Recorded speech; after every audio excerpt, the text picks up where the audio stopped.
আল্লাহ পাক রব্বুল আলামিন যুগে যুগে মুসলমানদেরকে বিজয়ী দান করেছেন একমাত্র ঈমানের বলে। ঠিক কি না? একমাত্র ঈমানের বলে মুসলিমরা বলিয়ান ছিল বলেই মুসলিমদেরকে আমার আল্লাহ পাক সাহায্য করেছেন। আজ মুসলিমের সংখ্যা অনেক, কিন্তু আমরা আসমানি সাহায্য পাই না। মুসলিম অনেক, আল্লাহর করুণা পাই না, আল্লাহর অনুকম্পা দয়া পাই না। কি তার কারণ? মুসলিম আছে সত্য, সেই আগের ঈমানি শক্তি মুসলমানদের মধ্য থেকে হারিয়ে গেছে। ঠিক কিনা? আমরা তার উজ্জ্বল প্রমাণ দেখতে পাই। মুসলমানদের ঈমানি শক্তি যে কতটা সুদৃঢ় ছিল, কতটা মজবুত ছিল, আজ থেকে প্রায় ১৫০০ বৎসর আগে ঐতিহাসিক বদরের প্রান্তের দিকে তাকালে মুসলমানদের ঈমানি শক্তি আমরা পরিলক্ষ্য করতে পারি। আজ থেকে ১৫০০ বৎসর আগে আল্লাহর প্যারা হাবিব মক্কাতুল মুকাররমা থেকে মদিনাতুল মুনাওয়ারায় যখন হিজরত করে গিয়েছেন, হিজরতের দ্বিতীয় বছরের মাথায় মুসলিমদের ইতিহাসে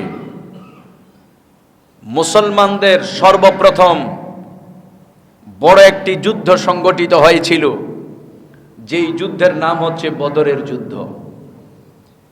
ওই বদরের যুদ্ধ হয়েছিল মাহে রমজানুল মুবারকের ১৭ তারিখ। কত তারিখ? ১৭ই রমজান, দ্বিতীয় হিজরি, মার্চ মাসের ১৭ তারিখ ৬২৪ খ্রিস্টাব্দে। সেই দিনটি ছিল আজকের দিনের মতো শুক্রবারের দিন। বলেন সুবহানাল্লাহ। মুসলমানদের যুদ্ধ করার কোনো নিয়ত ছিল না। মুসলিমদের উপর নির্যাতন, অত্যাচার কাফের মুশরিকরা যখন একের পর এক চালাতে লাগলো, আল্লাহ পাকের নির্দেশে আল্লাহর পিয়ার হাবিব মদিনাতুল মুনাওয়ারায় শুভ আগমন করেছেন, হিজরত করেছেন, তাশরিফ নিয়েছেন। মদিনাতুল মুনাওয়ারায় যাওয়ার পরেও কাফেরদের সাথে ছোট ছোট যুদ্ধ হতো। মুসলমানদের ধন দৌলত, স্থাবর অস্থাবর সম্পত্তি যারা মক্কা থেকে মদিনায় হিজরত করে গিয়েছে, সব কাফেররা দখল করে নিয়েছে। আল্লাহর পেয়ারা হাবিব এই রমজানে খবর পেলেন সিরিয়া থেকে মক্কার অন্যতম একজন নেতা, যার নাম আবু সুফিয়ান। আবু সুফিয়ানের নেতৃত্বে ৪০ জন তার সফর সঙ্গী নিয়ে আবু সুফিয়ান সিরিয়া থেকে ব্যবসা করে মক্কার উদ্দেশ্যে রওনা দিয়েছে। তবে সিরিয়া থেকে মক্কায় যেতে হলে মদিনার পাশ দিয়ে মক্কায় যেতে হয়। তখন তো মদিনায় আল্লাহর পেয়ারা হাবিব। যখন সে ব্যবসায়ী কাফেলা নিয়ে রওনা দিল, তার সঙ্গে ছিল ৫০,০০০ স্বর্ণমুদ্রা। এ যুগে আমরাও যখন ছোট ছিলাম তখন ৫০,০০০ টাকার মালিক যে সে এলাকার বড় ধনী, আমাদের ছোট সময়। আর ১৫০০ বছর আগে ৫০,০০০ স্বর্ণমুদ্রা থাকলে কি অবস্থা? ৫০,০০০ স্বর্ণমুদ্রা নিয়ে এবং ১,০০০ উট নিয়ে মক্কার দিকে যখন রওনা দিল, তখন আল্লাহর পেয়ারা হাবিব সাহাবায়ে কেরামকে বললেন, সাহাবীরা, আমার আল্লাহ চাইলে তোমাদেরকে প্রচুর ধন দৌলত দিতে পারেন, তোমরা একটু অনুসন্ধান চালাও আবু সুফিয়ানের ব্যবসায়ী কাফেলা কোথায় আছে, সেই ব্যবসায়ী কাফেলা রোধ করো। আল্লাহর পেয়ারা হাবিবের উদ্দেশ্য ছিল মাত্র ৪০ জনের ব্যবসায়ী কাফেলা রোধ করে তাদের থেকে সম্পদগুলো নেওয়া। এখন ওই সম্পদ মুসলিমরা নেওয়া হালাল নাকি হারাম, সেটা এখন প্রশ্ন।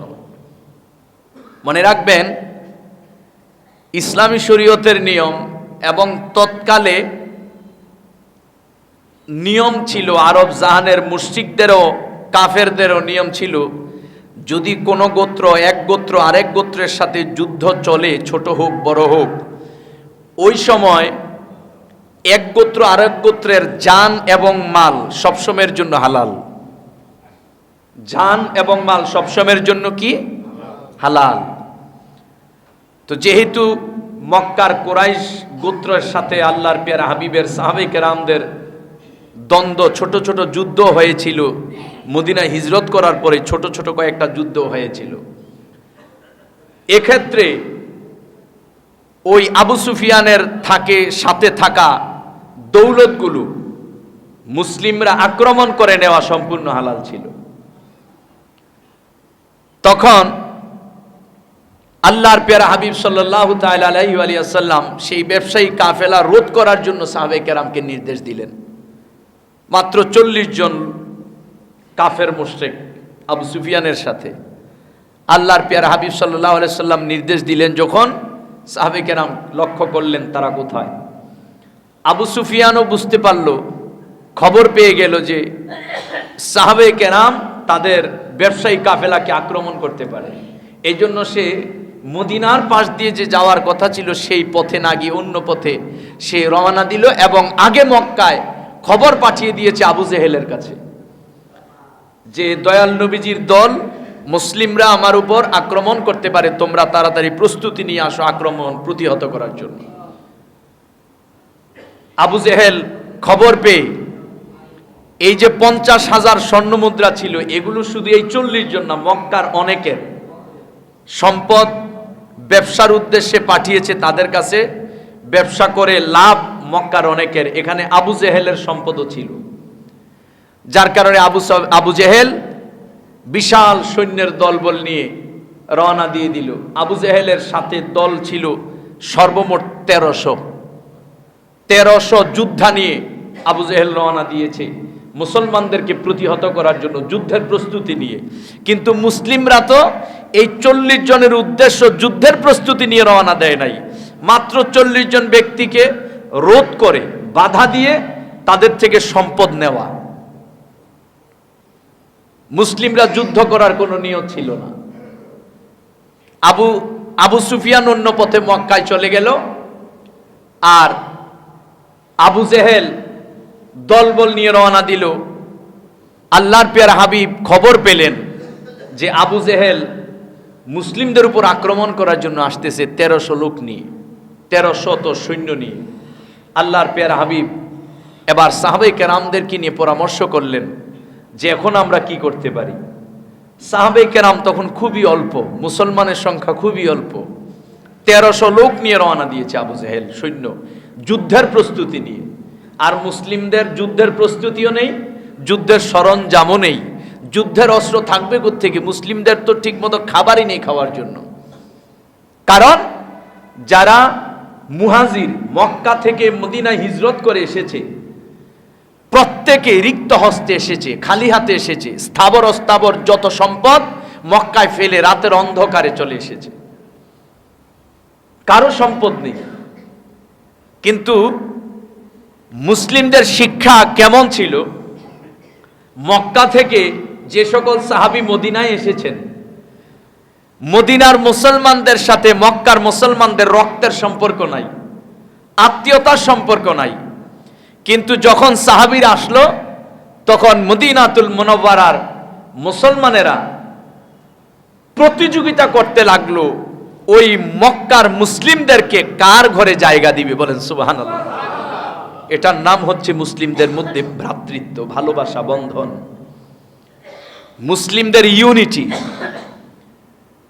তখন সাহাবে কেরাম, মদিনার সাহাবীরা মক্কার সাহাবীদেরকে গ্রহণ করেছে, শুধু তাই নয়, মদিনার সাহাবী মক্কার সাহাবীকে গ্রহণ করে নিজের যে সম্পদ ছিল, জমি ছিল, জমি পর্যন্ত সমান সমান 2 ভাগ করে নিজে 1 ভাগ রেখেছেন, আর মক্কা থেকে খালি হাতে যেই মুসলমান ভাই এসেছে অর্ধেক সম্পদ ওই মুসলিম ভাইকে দান করে দিয়েছেন। এটার নাম ইসলাম, এর নাম মুসলিম। আজ তফাৎ করুন, ওই মুসলমানদের মধ্যে আর এই মুসলমানদের মধ্যে পার্থক্যটা কোথায়? ওই মুসলিমরা আল্লাহর সাহায্য পেত আর আমরা সাহায্য পাই না, কারণটা কি? আজ মুসলমান পরিচয় তো বহু পরের কথা, রক্তের ভাই, আপন ভাই, রক্তের ভাইয়ের সম্পদ আপন আরেক ভাই হরণ করে ভোগ করতে চায়, আত্মসাৎ করতে চায়। বাবার কাছ থেকে এমনও ঘটনা শোনা যায়, ভাইদের বোনদের অগোচরে বাবার কাছ থেকে টিপসই নিয়ে সম্পদ একজনে নিয়ে গেছে, এক ভাই। এমন ঘটনা ঘটে না? বহু ঘটে। তো বলুন, রক্তের ভাইয়ের ক্ষেত্রে যদি আমরা এমনটা করি, আর মুসলিম ভাইয়ের ক্ষেত্রে আমরা কতটা নির্মম, নির্দয়। এজন্যই আমাদের উপর নেয়ামত নাই, রহমত নাই। আমরা যদি আল্লাহর রহমত পেতে চাই, আল্লাহর করুণা পেতে চাই, আসমানের সাহায্য পেতে চাই, ওই সাহাবে কেরামদের, আউলিয়া কেরামদেরকে ফলো করা ছাড়া দ্বিতীয় আর কোনো রাস্তা নাই। সাহাবীরা সম্পদ দুই ভাগ করে দিলেন। নবীজি পরামর্শ করলেন যে 1300 লোক নিয়ে আবু জেহেল আসছে, সেখানে মক্কার বড় বড় যোদ্ধা আবু জেহেল আছে, উতবা আছে, সায়েবা আছে, উতাইবা আছে, বড় বড় যোদ্ধারা রয়েছে। তোমরা সাহাবীরা কি বলো? অস্ত্র নাই, পেটেও খানা নাই, তোমরা কি যাবে তাদেরকে প্রতিহত করার জন্য? সাহাবে কেরাম বলেন, ইয়া রাসূলুল্লাহ, আপনি যদি আমাদেরকে বলেন ঘোড়া লাগামহীন ঘোড়ায় উঠে যদি বলেন সাগরের মধ্যখানে ঝাঁপ দিতে, নবী গো, আমরা কিঞ্চিত চিন্তাও করব না, আমরা বিন্দু মাত্র ভাববো না। নবীজি বললেন সাগরের দিকে দৌড় দিয়ে লাগামহীন ঘোড়া চলে যাওয়ার জন্য, সেখানে তো ডুবে মারবো, এ কথা ভাববো না। আপনি নির্দেশ দিতে দেরি, আমরা সেখানে ঝাঁপ দিতে 1 সেকেন্ডও দেরি হবে না। আল্লাহর পেয়ার হাবিব খুশি হয়ে গেলেন। আল্লাহর হাবিব বললেন চলো, রওনা দিলেন। নবীজির সাথে সাহাবে কেরামদের সাথে ঘোড়া হলো মাত্র 2টা। যুদ্ধের জন্য সবচেয়ে বড় বাহন হলো ঘোড়া। এজন্য ঘোড়ার গোশত খাওয়া মাকরুহে তাহরিমা। ঘোড়ার গোশত খাওয়া কি মাকরুহে তাহরিমা? গুনাহ, হারামের কাছাকাছি। ঘোড়ার গোশত খাওয়া যাবে না। আজ আমি খবরে দেখলাম গাজীপুরে ঘোড়ার গোশত বিক্রি হচ্ছে। হুজুর ফতুয়া দিচ্ছে ঘোড়ার গোশত খাওয়া জায়েজ আছে। এগুলো কোন হুজুর? এগুলো নামের হুজুর, ভিতরে এলেম কালাম কিছু নাই। এই ধরনের হুজুররাই ইসলামকে ধ্বংস করতে চলেছে, ঠিক কিনা বলেন? কারণ আল্লাহ রসুল যা বলেছেন, কোরআন, হাদিস, ইজমা, কিয়াস, ফতুয়ার কিতাবে যা রয়েছে, আমরা মুসলমান হিসেবে সেটা তো মানতে হবে, ঠিক কিনা ভাই?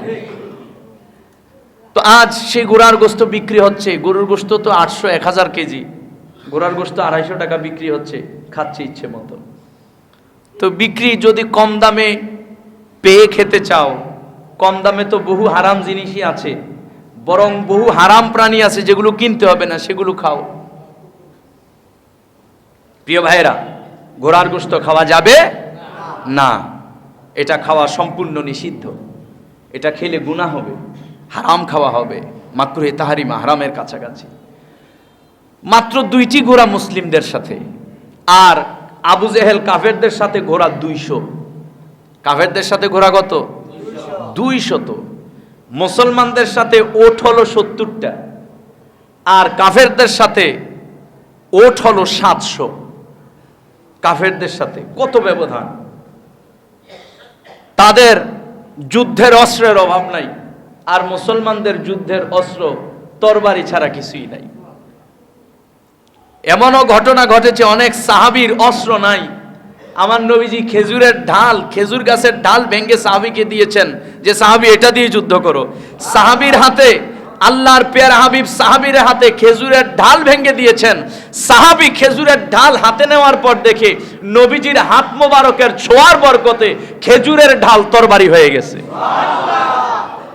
এটাই হচ্ছে স্পিরিচুয়াল পাওয়ার, এটাই হচ্ছে আল্লাহর হাবিবের মুজিজা, এটাই হচ্ছে মুসলমানদের আধ্যাত্মিকতা, এটাই হচ্ছে মুসলমানদের আধ্যাত্মিক ক্ষমতা, এটাই হচ্ছে মুসলমানদের ইমানি পাওয়ার। সাহাবে কেরাম রওনা দিচ্ছেন, সাহাবে কেরাম যুদ্ধের ময়দানে যাচ্ছেন। বদরের প্রান্তরে আগে মুসলিমরা গেলেন, তারপর কাফেররা আসলো, যুদ্ধ শুরু হবে। আল্লাহর পেয়ারা হাবিব সাল্লাল্লাহু আলাইহি সাল্লাম দেখলেন তারা 1300 ছিল। পথের মধ্যে যেহেতু আবু সুফিয়ান চলে গিয়েছে, আবু জেহেলের সাথে অনেকে বলল, যেহেতু আমাদের ব্যবসায়ী কাফেলা নিরাপদে মক্কায় গিয়েছে, আমরা যুদ্ধ করার দরকার নেই, চলেন ফিরে যাই। আবু জেহেল কিছুতেই ফিরে যেতে রাজি না।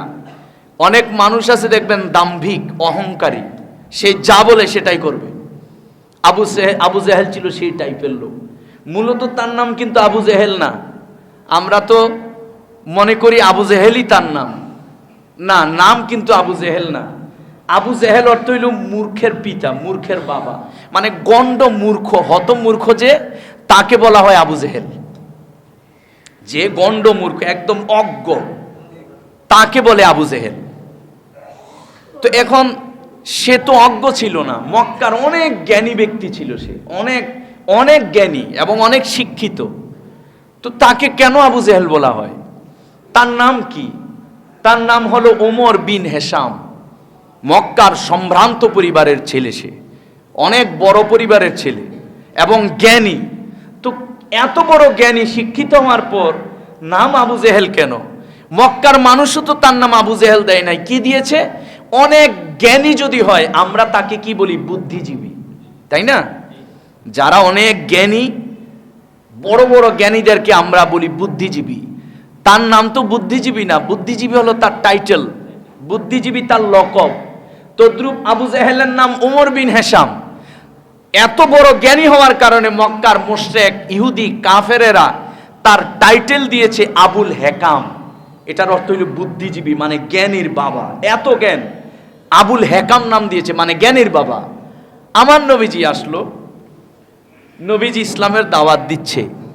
আবু জেহেল আপত্তি করলো যে, ভাতিজা, তুমি হলে আমার ভাতিজা, আমি দেখতে যেমন তুমিও তো দেখতে তেমন, আমি যেমন বাজারে যাই তুমিও যাও, আমি বিয়ে শাদী করছি তুমিও করছো, আমার যেমন হাত পা আছে, চোখ আছে, তোমারও তো তাই আছে, তুমি নবী হবে কেমনে? আমি তোমায় মানি না।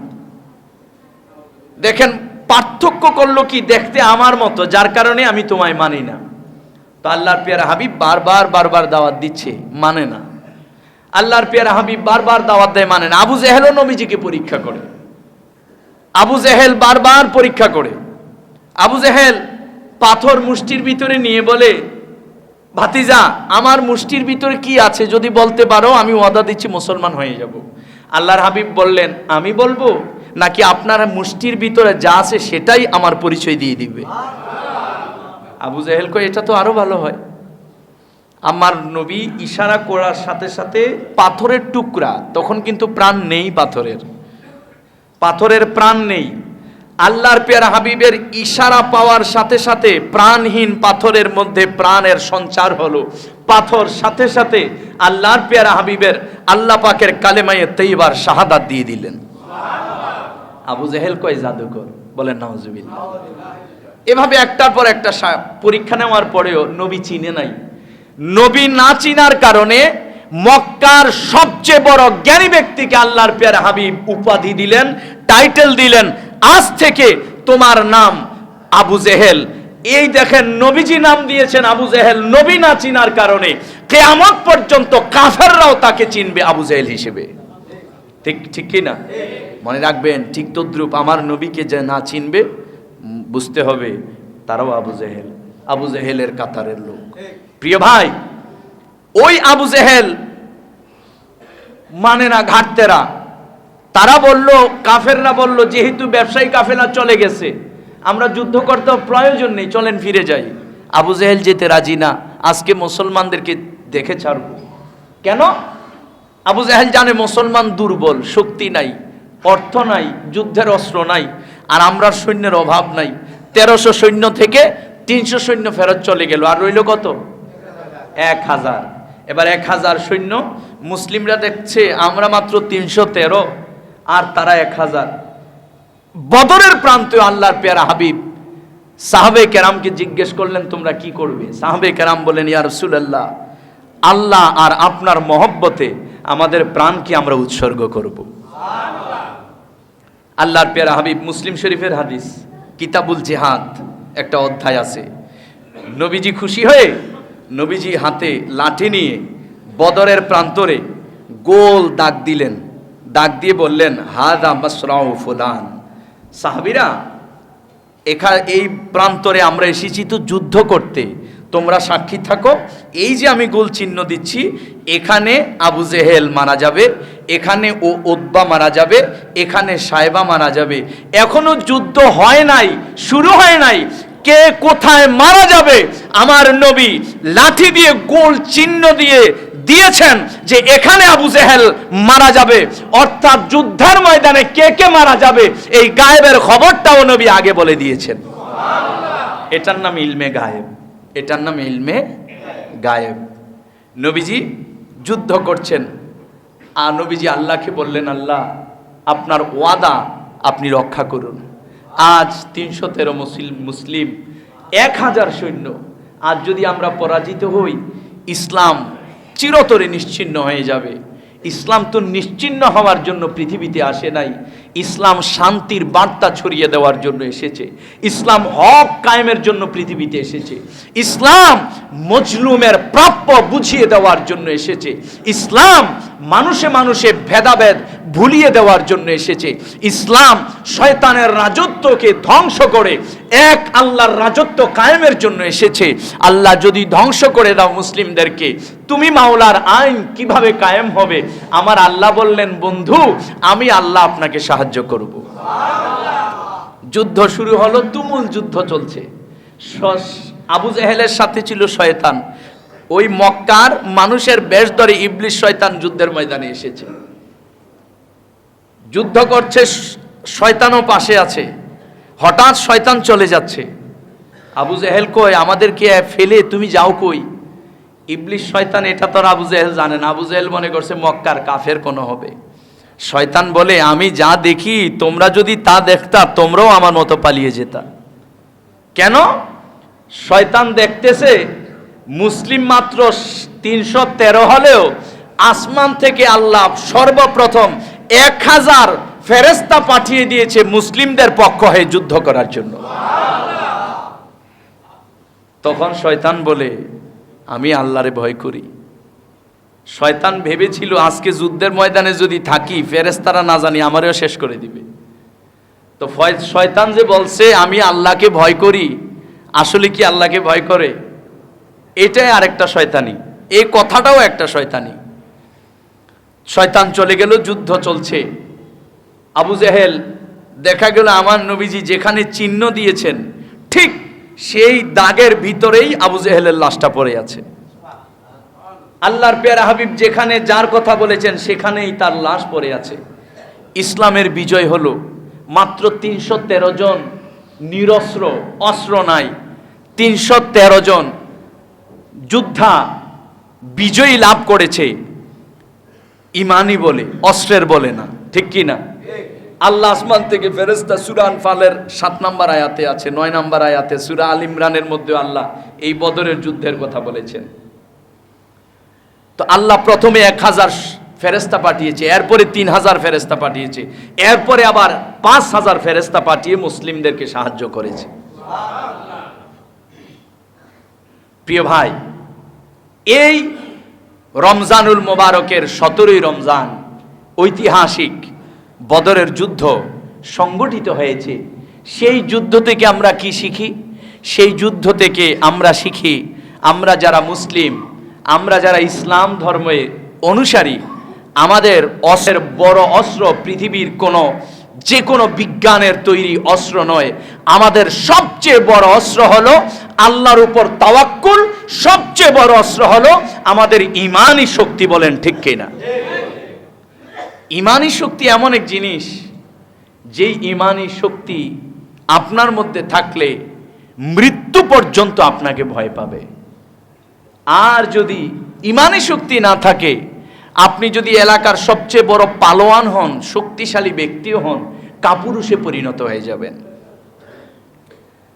আল্লাহর পেয়ারা হাবিব এই রমজান মাসে আমাদেরকে শিক্ষা দিয়েছেন যে আল্লাহ রসুলের ডাক যখন আসবে, যে কোনো মুহূর্তে, যে কোনো সময় সব কিছুকে ত্যাগ করে আল্লাহর ডাকে সাড়া দিতে হবে। এটা ইমানদার মুসলমানদের উপর অত্যাবশ্যক, মুসলমানদের উপর জরুরি।